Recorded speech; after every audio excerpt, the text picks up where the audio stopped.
নমস্কার। আজকের এই পর্বে আমরা একটা দারুণ আধ্যাত্মিক পথের নকশা নিয়ে কথা বলবো। এই পথটা আমাদের শেখায় কিভাবে একটা পতিত জগৎ থেকে বেরিয়ে এসে এক স্বর্গীয় উত্তরাধিকার লাভ করা যায়। তো চলুন এই আকর্ষণীয় দর্শনটার আরও গভীরে যাওয়া যাক। তো এই পর্বে আমরা ঠিক কি বিষয় নিয়ে আলোচনা করব তার একটা ঝলক দেখে নেওয়া যাক। আমরা একদম গোড়া থেকে শুরু করে এর মূল নির্দেশ কি থেকে শুরু করে এর শেষ পরিণতি বা চূড়ান্ত প্রতিশ্রুতি কি ধাপে ধাপে সবকিছু দেখব। চলুন তাহলে শুরু করা যাক। প্রথমেই দেখে নিই সেই প্রধান নির্দেশটা, যেটার উপর পুরো দর্শনটাই দাঁড়িয়ে আছে। দেখুন, এই একটা লাইনই কিন্তু এই দর্শনের একেবারে মূল কথা। এখানে বলা হচ্ছে এই জাগতিক দুনিয়ার সাথে সব রকম মানসিক আর বুদ্ধির যোগাযোগ সম্পর্ক ছিন্ন করে ফেলতে হবে, আর যুক্ত হতে হবে শুধু একজন পিতার সাথে। আচ্ছা, তো প্রশ্ন হলো, কেন এত বড় একটা পরিবর্তনের কথা বলা হচ্ছে? এটা বুঝতে গেলে এই দর্শনটা বর্তমান পৃথিবীর অবস্থাকে কিভাবে দেখে সেটা আমাদের আগে জানতে হবে। এখানে দেখুন, দুটো যুগের একটা পরিষ্কার তুলনা টানা হয়েছে। একদিকে আছে বর্তমান যুগ, যেটাকে বলা হচ্ছে কলিযুগ, যা কিনা দুঃখ আর অবক্ষয়ে ভরা। আর ঠিক তার উল্টো দিকে একটা নতুন স্বর্ণ যুগের প্রতিশ্রুতি দেওয়া হয়েছে, যার নাম সত্যযুগ, যেখানে থাকবে শুধু অফুরন্ত সুখ আর পবিত্রতা। এই কথাটা কিন্তু বেশ চমকপ্রদ, তাই না? এর মাধ্যমে আসলে বলা হচ্ছে যে আমরা যে প্রচলিত ধর্মগ্রন্থ বা জ্ঞানের কথা জানি, তাতে আসল সত্যিটা প্রায় নেই বললেই চলে।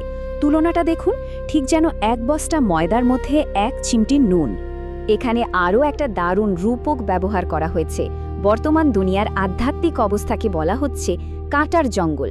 ভাবুন তো, একটা কাঁটার জঙ্গল কেমন হয়? যন্ত্রণাদায়ক, বিশৃঙ্খল। আর বলা হচ্ছে এই জঙ্গলটাকেই আবার একটা সুন্দর ফুলে ফলে ভরা বাগানে পরিণত করতে হবে।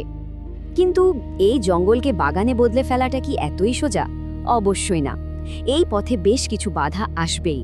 তো চলুন এবার সেই বাধাগুলো কি আর এর সাথে জড়িত একটা অদ্ভুত প্যারাডক্স বা বিরোধাভাস নিয়ে কথা বলি। এই দর্শন নিজেই একটা খুব গুরুত্বপূর্ণ প্রশ্ন তোলে। প্রশ্নটা হলো, যদি পিতা সত্যিই সর্বশক্তিমান হন, তাহলে তার পথে চলতে গিয়ে এত বাধা বিপত্তি কেন আসে? আর এই প্রশ্নের উত্তর দিতে গিয়েই দুটো দারুণ কনসেপ্ট সামনে আসে। প্রথম কনসেপ্টটা হলো ড্রামা। এর মানে হলো এই গোটা মহাবিশ্ব একটা আগে থেকে লেখা চিত্রনাট্য বা স্ক্রিপ্ট মেনে চলছে। এখানে যা কিছু ঘটছে, ভালো মন্দ, বাধা বিপত্তি, এমনকি পিতার নিজের কাজও সবই ওই স্ক্রিপ্টের অংশ, আর এটা বদলানো সম্ভব না। আর দ্বিতীয় উত্তরটা হলো মায়া। মায়াকে এখানে একজন শক্তিশালী কুস্তিগিরের সাথে তুলনা করা হয়েছে, যার সাথে আত্মাকে রোজ বক্সিং করতে হয়। এই মায়ায় কিন্তু মনের ভেতর ঝড় তোলে আর আমাদের পিতার কথা ভুলিয়ে দেয়। তাহলে বোঝা গেল যে ড্রামা আর মায়ার মতো বড় বাধা আছে। তো প্রশ্ন হলো, এগুলো সত্ত্বেও মুক্তির পথটা কি? কিভাবে এগোতে হবে? এই পথটাকে বলা হচ্ছে পুরুষার্থ, নিজের চেষ্টা। এর কয়েকটা ধাপ আছে। যেমন, প্রথমত, দুনিয়ার সব সম্পর্ক থেকে নিজেকে আলাদা করে নেওয়া। দ্বিতীয়ত, নিজের বুদ্ধি বা ইন্টেলেক্টকে শুধু পিতার সাথে জোড়া। তৃতীয়ত, পিতার দেওয়া নির্দেশ, যাকে বলা হয় শ্রীমত, সেটা অক্ষরে অক্ষরে পালন করা। আর চতুর্থত, পিতাকে স্মরণ করার মাধ্যমে অনবরত মায়ার সাথে যুদ্ধ চালিয়ে যাওয়া। আর এই সব কিছুর চূড়ান্ত লক্ষ্য হলো কর্মাতীত অবস্থায় পৌঁছানো, এমন একটা স্তরে যাওয়া যেখানে কোনো কাজের ফল আর আত্মাকে ছুঁতে পারে না। এখন সারাক্ষণ পিতাকে মনে রাখা তো সহজ কাজ নয়, তাই এর জন্য কিছু প্র্যাকটিক্যাল টিপসও দেওয়া হয়েছে। যেমন, এই ত্রিমূর্তি ছবিটাকে একটা ভিজুয়াল এইড হিসেবে ব্যবহার করা।